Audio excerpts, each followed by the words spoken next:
नमस्ते बच्चों, सबको हिंदी क्लास में स्वागत है।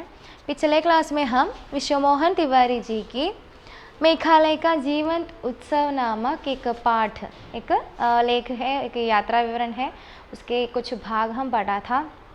तो आज हमें उसके बाकी भाग पढ़ना चाहिए। तो चले पेज नंबर 55 में पहला पैराग्राफ देखा। इतने में मैंने देखा कि किसी वृक्ष के कोई 30 फुट लंबे तने को बड़े गर्व के साथ लेकर एक जुलूस उस ताल में लाया। उसे देखते ही सारे लोगों ने उनके लिए वह स्थान एक कदम खाली कर दिया। बाद में अन्य लोग उस ताल में आते गए जब तक वह ताल लोगों से लबालब भर नहीं गया। फिर मंत्रोच्चार के साथ उस खंबे को ताल के बीच में जैसे तैसे लाया गया। लग रहा था कि वह खंबा मानो विशाल और शक्तिशाली अस्त्र है जो सब लोगों को दुष्टों से रक्षा करने में सक्षम है। ताल की उस खचाखच भीड़ में यह सारे कार्य इतने अनुशासित ढंग से हो रहे थे कि मुझे बहुत अजरज हो रहा था। तो इसमें कवि हमारा लेखक ने क्या कहते हैं, इतने में मैंने देखा, ഇത്രയും അദ്ദേഹം നോക്കിക്കഴിഞ്ഞപ്പോൾ എന്താ അദ്ദേഹം കണ്ടത്, കിസി വൃക്ഷ के कोई 30 ഫുട്ട് ലംബേ തനേക്കോ, ഏതോ ഒരു മരത്തിൻ്റെ 30 അടി നീളമുള്ള 30 ഫുട്ട് ലംബേ, उसका अर्थ है എന്താണ് 30 അടി നീളമുള്ള തനെ മീൻസ് നമ്മുടെ ശിഖരം ഉണ്ടല്ലോ, മരത്തിലെ ശിഖരം അല്ലെങ്കിൽ തണ്ട് എന്ന് നമ്മൾ പറയും അല്ലേ, ഒരു ശിഖരം 30 അടി നീളമുള്ള ഒരു ശിഖരം, ഒരു മരത്തിൻ്റെ ശിഖരം മുറിച്ചുകൊണ്ട് വന്നിട്ട് തനേക്കോ ബഡേ ഗർവ് के साथ, വളരെ അഭിമാന പുരസരം, വളരെ ഗർവ് क्या है, പ്രൗഡ്, അഭിമാനത്തോടെ കൂടി ലേക്കർ एक ജുലൂസ് ഉസ് താൽ में लाया, ഒരു ജുലൂസ് നമ്മൾ ആദ്യമേ പറഞ്ഞ എന്താണ്, ഘോഷയാത്ര, ഒരു ഘോഷയാത്ര, അതായത് ഉത്സവത്തിനോട് അനുബന്ധിച്ച് അല്ലെങ്കിൽ ഉത്സവത്തിൻ്റെ കൂടെയുള്ള ഒരു ഘോഷയാത്ര, ഒരു ടീം എന്ത് ചെയ്തു, ഈ 30 അടി നീളമുള്ള ഈ തടിയുമായിട്ട്, ഈ മരത്തിൻ്റെ തടിക്കഷ്ണവുമായിട്ട് എങ്ങോട്ട് വന്നു, ഉസ് താൽ में लाया। ताल क्या है, ताल का अर्थ है तालाब, है ना, ताल तालाब, पोंड അല്ലെങ്കിൽ കുളം അല്ലെങ്കിൽ लेक। उसे देखते ही सारे लोगों ने उनके लिए वह स्थान एकदम खाली कर दिया। അപ്പോൾ എന്താ സംഭവിച്ചത്, ഇതങ്ങോട്ട് ആൾക്കാർ ഇതും കൊണ്ട് ഇങ്ങോട്ട് വരുന്ന കണ്ടപ്പോഴത്തേക്കും അവിടെ നിന്ന് ജനങ്ങൾ എന്ത് ചെയ്തു, വഹ സ്ഥാൻ ഏകദം ഖാലി കർ ദിയ, അവരെല്ലാം സ്പേസ് അത്രയും ഒഴിഞ്ഞു കൊടുത്തു. അതായത് ഒരു 30 അടി നീളമുള്ള മരത്തിൻ്റെ തടിയുമായിട്ടാണ് വരുന്നത്, മരത്തടിയായിട്ടാണല്ലേ വരുന്നത്, അപ്പോൾ അത്രയും സ്പേസ് വേണം അല്ലേ, അത് കൊണ്ടുവരണമെങ്കിൽ സ്പേസ് വേണം. അത് മാത്രമല്ല, കൊണ്ടുവരുന്ന വഴിക്ക് അത് ആൾക്കാരുടെ ജനക്കൂട്ടത്തിനിടയ്ക്ക് തട്ടാൻ സാധ്യതയുണ്ട്, അല്ലെങ്കിൽ അവരുടെ ദേഹത്ത് വീഴാൻ സാധ്യതയുണ്ട്. അപ്പോൾ ആൾക്കാർ എന്ത് ചെയ്തു, അവർക്ക് വരാൻ വേണ്ടിയിട്ടുള്ള സ്പേസ് ഒഴിഞ്ഞു കൊടുത്തു. ഏകദം ഖാലി കർത്തിയ, ഖാലി കർത്ത ഹെ എന്താണ്, ഒഴിഞ്ഞു കൊടുക്കുക. बाद में अन्य लोग उस ताल में आते गए जब तक वह ताल लोगों से लबालब भर नहीं गया। अन्य लोग उस ताल में आते गए जब तक वह ताल लोगों से लबालब भर नहीं गया। लबालब का अर्थ है നിറയുക. അപ്പോൾ ആൾക്കാർ എന്ത് ചെയ്തു, ഒഴിഞ്ഞു കൊടുത്തതിന് ശേഷം എന്ത് ചെയ്തു, വീണ്ടും ആൾക്കാർ ഇരച്ചു കയറാൻ തുടങ്ങി. എപ്പോൾ വരെ, ആ കുളം അല്ലെങ്കിൽ ആ ലേക്ക് ജനങ്ങളാൽ നിറയുന്നത് വരെ ആൾക്കാർ പിന്നെയും വന്നുകൊണ്ടേയിരുന്നു. കണ്ടോ, അന്യ ലോക ഉസ് താൽ മേ ആത്തെ ഗേ ജബ് തക്ക് വഹ് താൽ ലോഗോं से ലബാലബ് ഭർ നഹീ ഗയാ. എപ്പോഴാണ് ആ കുളം നിറയാഞ്ഞത്, അതുവരേക്കും ജനങ്ങൾ അതിലേക്ക് ഒഴുകി വന്നുകൊണ്ടേയിരിക്കുകയാണ്. फिर मंत्रोच्चार के साथ उस खंबे को ताल में बीच में जैसे तैसे लाया गया। फिर मंत्रोच्चार के साथ, फिर क्या है, फिर പിന്നീട് മന്ത്രോച്ചാരണത്തോടു കൂടി തന്നെ ഉസ് ഖംബേക്കോ, ആ സ്തൂപത്തെ എന്ത് ചെയ്തു, താൽ കെ ബീച്ചുമേം, ആ കുളത്തിനിടയ്ക്ക്, താൽ കെ ബീച്ചുമേം ജൈസേ തൈസേ ലായ ഗയ, അങ്ങോട്ടേക്ക് കൊണ്ടുവന്നു, അവിടേക്ക് അതിൻ്റെ ഇടയ്ക്കായിട്ട് നിർത്തി. लग रहा था कि वह खंबा मानो विशाल और शक्तिशाली अस्त्र है. അപ്പോൾ നമ്മുടെ ലേഖകന് ഇത് എങ്ങനെ തോന്നി, ലഗ് രഹാ ഹെ, അദ്ദേഹത്തിന് തോന്നി, കേസേ, ഉസ് ഖംബ, ആ ഒരു സ്തൂപം എന്ന് പറയുന്നത് മാനോ വിശാലമായതും ശക്തിശാലിയുമായിട്ടുള്ള, മാനോ വിശാൽ ഓർ ശക്തിശാലി അസ്ത്ര ഹെ, വിശാലവും ശക്തിശാലിയുമായിട്ടുള്ള ഏതോ ഒരു ആയുധത്തെ പോലെ ആർക്ക് തോന്നി, നമ്മുടെ ലേഖകന് തോന്നി. ജോ സബ് ലോഗോं को दुष्टों से रक्षा करने में सक्षम है, जो उस स्तूप या उस शस्त्र दूसरों को, जो मानव है ना, दानव है ना, उससे मानवों से दुष्टों से मानव को रक्षा करने के लिए सक्षम है. ദുഷ്ടന്മാരിൽ നിന്ന് മനുഷ്യരെ എന്ത് ചെയ്യുക, രക്ഷപ്പെടുത്താൻ വേണ്ടിയിട്ട് ആ ഒരു ആയുധം, അതിനുള്ള കഴിവ് ആ ഒരു സ്തൂപത്തിനുണ്ടെന്നുള്ളൊരു തോന്നൽ ആർക്ക് വന്നു? നമ്മുടെ ലേഖകന് വന്നു എന്നാണ് പറയുന്നത്. അപ്പോൾ പറഞ്ഞല്ലോ ആദ്യമേ തന്നെ, അതിങ്ങനെ 30 അടി നീളമുള്ള ആ ഒരു തടിക്കഷ്ണം കൊണ്ടുവന്നു ആ കുളത്തിനിടയ്ക്ക് വെച്ചു നിർത്തിയപ്പോൾ അദ്ദേഹത്തിന് തോന്നി എന്താണ്, ഇത് ഏതോ ഒരു ആയുധത്തെ പോലെ ഉണ്ട്, വിശാലവും ശക്തിശാലിയുമായിട്ടുള്ള ആയുധമാണെന്ന് തോന്നുകയും जो सब लोगों को, എല്ലാ ജനങ്ങളെയും ദുഷ്ടോं से रक्षा करने में, ദുഷ്ടന്മാരിൽ നിന്ന് രക്ഷിക്കുന്നതിന് വേണ്ടിയിട്ട് സക്ഷം ഹേ, കഴിവുള്ളതാണെന്ന് അദ്ദേഹത്തിന് തോന്നി. ताल में उस खचाखच भीड़ में यह सारे कार्य इतने अनुशासित ढंग से हो रही है. ताल में, ആ ലേക്കിൽ ഉസ് ഖച്ചാഖച്ച്, ഖച്ചാഖച്ച് മീൻസ് എന്ന് വെച്ചാൽ അത്രയും പാക്ഡ് ആയിട്ടുള്ള, അത്രയും ഫില്ല് ചെയ്തിരിക്കുകയാണ്. അവിടെ ഒരു സ്പേസ് പോലും ഒരാൾക്ക് കൂടി ഇറങ്ങാനുള്ള സ്പേസിൽ, അത്രമാത്രം തിക്കി നിറഞ്ഞിങ്ങനെ നിൽക്കുകയാണ്. ആ ഒരു അത്രയും ഒരു ഘോരമായ ഒരു ഭീഡ് ക്യാ ഹെ, ക്രൗഡ്, അത്രയും ആൾക്കൂട്ടത്തിനിടയ്ക്ക് അല്ലെങ്കിൽ ആൾത്തിരക്കിനിടയ്ക്കിലേക്ക് ഈ സാരേ കാര്യം, ഇങ്ങനെ എല്ലാ കാര്യങ്ങളും ചിട്ടയായിട്ട് കറക്റ്റായിട്ട് തന്നെ നടക്കുകയാണ്. ഇത്തനെ അനുശാസിത ഢങ്ക്, അനുശാസിതമാനെ ഡിസിപ്ലിൻഡ്, ക്യാ ഹെ, ഡിസിപ്ലിൻഡ്, അതായത് ഇത്രയും വളരെ ഡിസിപ്ലിനായിട്ടാണ് അവർ ആ ഓരോ കാര്യങ്ങൾ ചെയ്യുന്നത്. ढंग क्या है, ബിഹേവിയർ, യാ രീതി, ഇത്രയും വിശേഷപ്പെട്ട ഈ പൂജകൾ അല്ലെങ്കിൽ ഈ കാര്യങ്ങൾ ചെയ്യുന്നത് എങ്ങനെയാണ്? വളരെ ഡിസിപ്ലിൻ ആയിട്ടാണ് ചെയ്യുന്നത്. ഹോ രഹേ ഥേ കി മുझे बहुत अचरज हो रहा था, എനിക്കത് കണ്ടിട്ട് വളരെയധികം ആശ്ചര്യം തോന്നി. കാരണം അത്രമാത്രം ആൾക്കാർ എന്താണ്, ക്ഷമയോട് കൂടിയാണ് നിൽക്കുന്നത്. ശരിക്കും സാധാരണ നമ്മൾ കാണാറുണ്ട്, ഉത്സവം എന്ന് പറയുമ്പോൾ അവിടെ എന്തായാലും വഴക്കും ബഹളങ്ങളും ഒക്കെ കാണും അല്ലേ. പക്ഷേ ഈ മേഘാലയയിലെ ജനങ്ങൾ എന്ന് പറയുമ്പം എന്താണ്, ഒറ്റക്കെട്ടായിട്ട് ഒരുമയും ഒരു മനസ്സുമായിട്ടാണ് അവർ ആ ഒരു ഉത്സവം, ഏതാണ് നമ്മുടെ ഉത്സവത്തിൻ്റെ പേരെന്താണ്, ബെഹദിയാൻ ഖലാം അല്ലേ, ആ ഒരു ഉത്സവം അവർ ആഘോഷിക്കുന്നത്. അതെന്തിനു വേണ്ടിയിട്ടാണ് ആഘോഷിക്കുന്നത്? അവരുടെ ഐശ്വര്യത്തിനും പിന്നെ ദുഷ്ടപ്രേതാദികളിൽ നിന്ന് അവർക്ക് മുക്തി നേടാനും അസുഖങ്ങളിൽ നിന്ന് രക്ഷ നേടാനും ഒക്കെ വേണ്ടിയിട്ടാണ് അവർ ഈ ഉത്സവം ആഘോഷിക്കുന്നത്. ശരിയല്ലേ? देन अगला पैराग्राफ. फिर दोनों दलों के लोगों ने उस खंबे को आधा आधा पकड़ा और उस खंबे के साथ रस्साकशी शुरू हो गई. यह दृश्य लेखो समुद्र मंथन सा लग रहा था, किंतु उनमें देवों और दानवों का विभाजन नहीं था. उसमें से विष तो तनिक भी न निकला. हाँ, आनंद रूपी अमृत अवश्य निकल रहा था, एक कलश भर नहीं बल्कि एक फुहारे के रूप में. तो इसमें लेखक कहते हैं कि फिर दोनों दलों के लोगों ने, അപ്പോൾ രണ്ട് ഗ്രൂപ്പായിട്ട് ആൾക്കാർ ഇങ്ങനെ നിൽക്കുകയാണ്. രണ്ട് ഗ്രൂപ്പായിട്ട്, ദൽ का अर्थ है ഗ്രൂപ്പ്. അപ്പോൾ രണ്ട് ഗ്രൂപ്പായിട്ട് ആൾക്കാർ നിൽക്കുകയാണ്. ഉസ് ഖംബേക്കോ ആധാ ആധാ പകട, അപ്പം പകുതി ജനങ്ങൾ എന്ത് ചെയ്തു, ഒരു പക്ഷത്തുള്ള ആൾക്കാർ അതിൻ്റെ തടിയുടെ പകുതി ഭാഗം പിടിച്ചു, മറുപക്ഷത്തുള്ള ആൾക്കാർ ആ തടിയുടെ മറുഭാഗം പിടിച്ചു. എന്നിട്ട് എന്ത് ചെയ്യാണ്, ഉസ് ഖംബേക്കെ സാദ് രസ്സാ കശി ശുരുകെ, എന്നിട്ട് ഇങ്ങനെ അതൊരു വടംവലി പോലെ ഈ അങ്ങോട്ടും ഇങ്ങോട്ടും ഇങ്ങനെ പിടിച്ചുകൊണ്ടിരിക്കുകയാണ്, തടി അങ്ങോട്ടും ഇങ്ങോട്ടും പിടിച്ചുകൊണ്ടിരിക്കുകയാണ്. എഹ് ദൃശ്യ, ഇത് കാണുമ്പോൾ ഈ ഒരു ദൃശ്യം എന്ന് പറയുന്നത് ലഘു കാർത്തെ ഹേ യഹാം छोटा क्या है, ചെറുത്. यह दृश्य लेखो समुद्र मंथन सा लग रहा था, അതായത് സമുദ്ര മഥനം എന്ന് പറഞ്ഞിട്ട് ഒരു സംഭവമുണ്ട് നമ്മുടെ,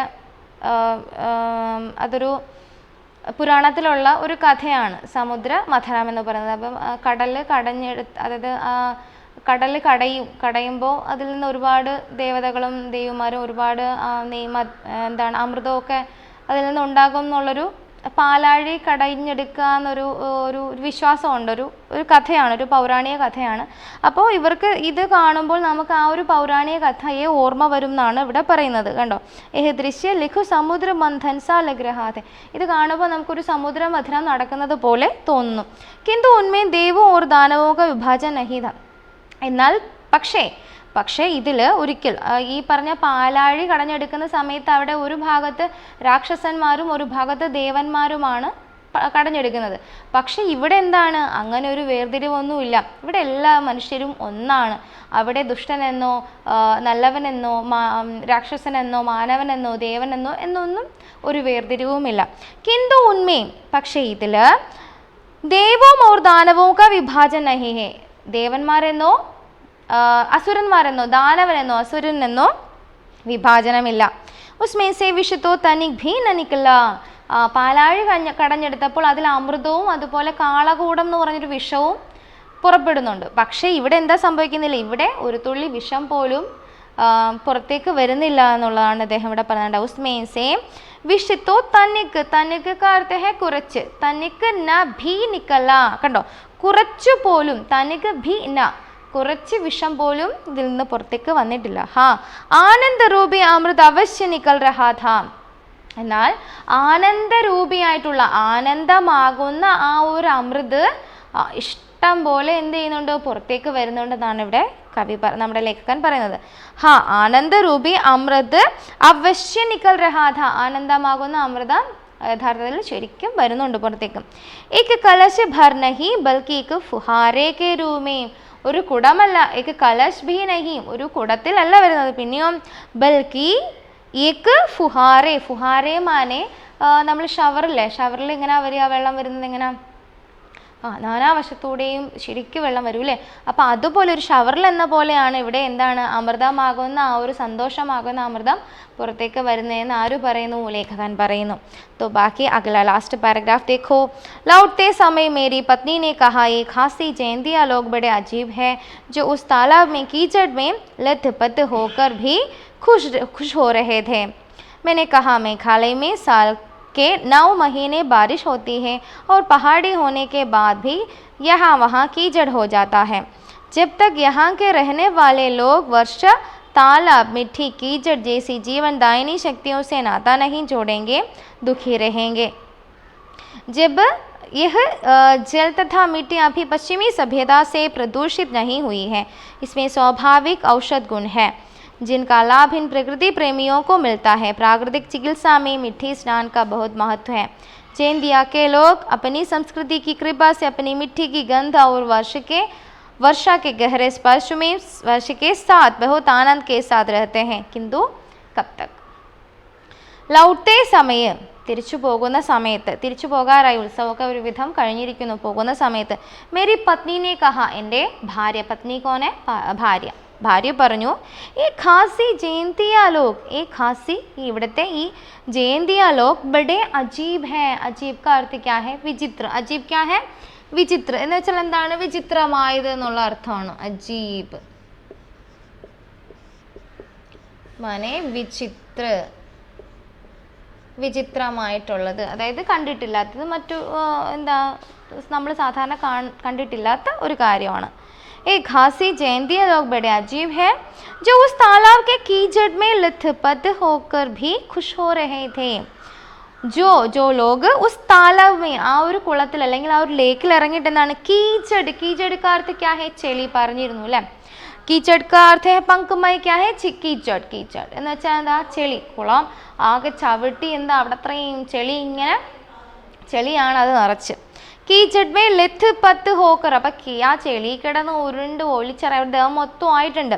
എന്നിട്ട് പോലും വേ ലോഗ് ഖുഷ് ഹോ രഹേ ഥേ, വളരെ സന്തോഷവാന്മാരാണ് ആ ജനങ്ങൾ.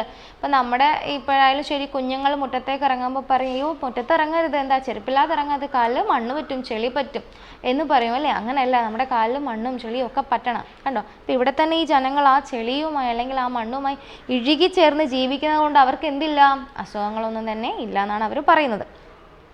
मैंने कहा, ഞാൻ പറഞ്ഞു, മേഘാലയ में साल के 9 महीने बारिश होती है. ഞാൻ പറഞ്ഞു, മേഘാലയയിൽ साल के വർഷത്തിൽ 9 महीने 9 മാസവും, വർഷത്തിൽ എത്ര മാസം ഉണ്ട്, 12 മാസം ഉണ്ടല്ലേ, 12 माह है, लेकिन 9 महीने में क्या है, हाँ ബാരിഷ് ഹോത്തി ഹേ, ഇവിടെ മഴയുണ്ട്, 9 മാസവും വർഷത്തിൽ മഴയാണ്. और पहाड़ी होने के बाद, അത് മാത്രമല്ല പഹാഡാണ്, പഹാഡി പ്രദേശമാണ്, പർവ്വത പ്രദേശമാണ്, വനമേഖലയാണ്.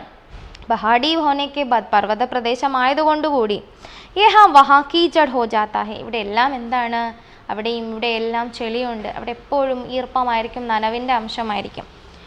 जब तक यहाँ के रहने वाले लोग वर्षा तालाब मिट्टी कीचड़ जैसी जीवनदायिनी शक्तियों से नाता नहीं जोड़ेंगे, दुखी रहेंगे. ഇവിടെ പറയുന്നു, ജബ് തക് യഹാ കെ രഹനെ വാലെ ലോഗ്, എന്നുവരേക്കും ഇവിടെ ജീവിക്കുന്ന ജനങ്ങൾ, വർഷ മഴ, तालाब कुളം, मिट्टी मണ്ണ്, कीचड़ चली, जैसे जीवनदायिनी। यहाँ देखो जीवनदायिनी का अर्थ है जीवन देने वाली. ഇവിടെ പറയുന്നത് മിഠി, താലാബ്, ഈ വർഷ എന്ന് പറയുന്നതെല്ലാം എന്താണ്? ജീവൻദായിനിയാണ്, ജീവൻ നൽകുന്നതാണ്. ജീവൻ ദേനേവാല, ജീവൻ നൽകുന്ന കാര്യങ്ങളാണ്. ഏതൊക്കെയാണ്? താലാബ്, വർഷ, മിഠി, കീചഡ്. കണ്ടോ? അപ്പോൾ എന്താണ്? ജैसे ജീവൻദായിനി ശക്തിയോं से नाता नहीं जोड़ेंगे. ഇങ്ങനെയുള്ള ജീവൻദായിനി ആയിട്ടുള്ള വസ്തുക്കളോട് എന്ന് വരേക്കും അവരവരുടെ ജീവിതം ചേർക്കുന്നില്ല. ഈ വസ്തുതകളോട് അല്ലെങ്കിൽ ഈ വസ്തുക്കളോട് ഇഴുകിച്ചേരുന്നില്ല. ദുഃഖി രഹേങ്കെ, അങ്ങനെ ജീവിച്ചില്ല എന്നുണ്ടെങ്കിൽ, ഇങ്ങനെ പ്രകൃതിയോട് ഇണങ്ങിച്ചേർന്ന് ജീവിച്ചില്ല എന്നുണ്ടെങ്കിൽ ദുഃഖി രഹേങ്കെ, ദുഃഖിതരായി ഇരിക്കും എന്നാണ് ഇവിടെ പറയുന്നത്. യഹ് ജൽ തഥാ മിട്ടി അഭി പശ്ചിമി സഭ്യത സെ പ്രദൂഷിത് നഹീ ഹുയി ഹെ. ഈ മണ്ണോ ഈ ജലവോ, ഈ യഹ് മിട്ടി ഓർ ये जल अभी भी പശ്ചിമി സഭ്യത സെ, പശ്ചിമി സഭ്യത മീൻസ് എന്താണ്? പാശ്ചാത്യ നാഗരികത. പശ്ചിമി സഭ്യത പാശ്ചാത്യ നാഗരികത. പശ്ചിമി സഭ്യത സെ പ്രദൂഷിത് നഹി ഹുയി ഹെ, മലിനമാക്കപ്പെട്ടിട്ടില്ല. ആ ഒരു ഇവരുടെ വിശ്വാസങ്ങളോ ആചാരങ്ങളോ ഒരിക്കലും പശ്ചിമ നാഗരികതയുമായി ഒരിക്കലും ഇഴുകിച്ചേർന്നിട്ടില്ലാത്തത് കൊണ്ട് തന്നെ എന്താണ്? അത് മലിനമായിട്ടില്ല എന്നാണ് പറയുന്നത്, പ്രദൂഷിതമായിട്ടില്ല. പ്രദൂഷിത് കാ അർത്ഥ ഹെ ക്യാ ഹെ? ഗന്ധ, വൃത്തികെട്ടതായിട്ടില്ല അല്ലെങ്കിൽ മലിനമായിട്ടില്ല. ഇസ്മേ സ്വാഭാവിക് ഔഷധ് ഗുൺ ഹെ. ഇവർ പറയുന്നു ഇവരുടെ ഈ രീതി, ഇവരുടെ ഈ ആചാരങ്ങളിലും അവരുടെ പ്രകൃതിയിലൊക്കെ എന്തുണ്ട്? സ്വാഭാവിക് ഔഷധ് ഗുണ ഹെ, സ്വാഭാവികമായിട്ടുള്ള ഔഷധ ഗുണങ്ങളുണ്ട്. ജിൻകാ ലാഭ ഇൻ പ്രകൃതി പ്രേമിയോ കോ മിൽത്താ ഹെ. അതിൻ്റെ ലാഭം ഈ പ്രകൃതിയെ സ്നേഹിക്കുന്ന ജനങ്ങൾക്ക് ലഭിക്കും. എവിടത്തെ ജനങ്ങൾക്കാണ്? മേഘാലയയിലെ ജയന്തിയ ലോഗ്, അവർക്ക് ലഭിക്കും. പ്രാകൃതിക് ചികിത്സാമേ മിഠി സ്നാൻ കാ ബഹുത് മഹത്വ ഹെ. അപ്പോൾ പുരാതന ചികിത്സാ രീതികളിൽ ഈ ചെളിയിൽ സ്നാനം ചെയ്യുക, മിഠി ചികിത്സ മാനെ ചെളിയിൽ സ്നാനം ചെയ്യുക എന്ന് പറയുന്നത് വളരെ മഹത്വപൂർണ്ണമായിട്ടുള്ളൊരു കാര്യമാണ്. ഇപ്പോഴും പല സ്ഥലങ്ങളിലും എന്താണ് ഈ നമ്മുടെ പ്രകൃതിപരമായ ചികിത്സയിൽ ദേഹം മുഴുവൻ ചെളി തേച്ചു, അതായത് ശരീരം തണുക്കാൻ, ചെളി എന്ന് പറഞ്ഞാൽ തണുപ്പാണ്, തണുക്കുന്നതിനും അതിനോടകം അതുമായി ബന്ധപ്പെട്ട മറ്റു പല രോഗങ്ങൾക്കും ശാശ്വതമായ ഒന്നാണ് ഈ ഒരു നമ്മുടെ മണ്ണിലുള്ള സ്നാനം അല്ലെങ്കിൽ ചെളിയിലുള്ള സ്നാനം എന്ന് പറയുന്നത്. जयंतिया के लोग अपनी संस्कृति की कृपा से अपनी मिट्टी की गंध और वर्षा के गहरे स्पर्श के साथ बहुत आनंद के साथ रहते हैं. ഇവിടെ പറയുന്നത് പ്രാകൃതിക് ചികിത്സാമേം, നമ്മൾ പറഞ്ഞല്ലോ പ്രാകൃതിക് ചികിത്സാമേം മിട്ടി സ്നാൻ ബഹുത്ത് മഹത്വപൂർണ്ണ ഹെ.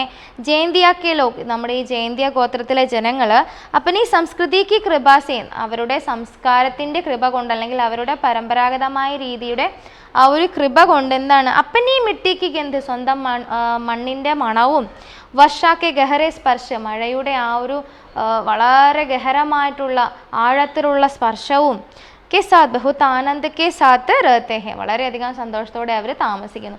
ആ മണ്ണിൻ്റെ മണത്തോടും അല്ലെങ്കിൽ ആ മഴയുടെ 9 മാസം മഴയുണ്ട്, ആ മഴയുടെ ആഴമുള്ള ആ ഒരു സ്പർശത്തിലും വളരെയധികം സന്തോഷവാന്മാരായിട്ട് അവർ ജീവിക്കുന്നു. കിന്തു കബ് തക്, പക്ഷേ ഇത് എത്ര കാലം എന്ന് ആര് ചോദിക്കുകയാണ്? നമ്മുടെ ലേഖനം ചോദിക്കണം. എന്തുകൊണ്ടായിരിക്കും അദ്ദേഹം അങ്ങനെ ചോദിച്ചത്?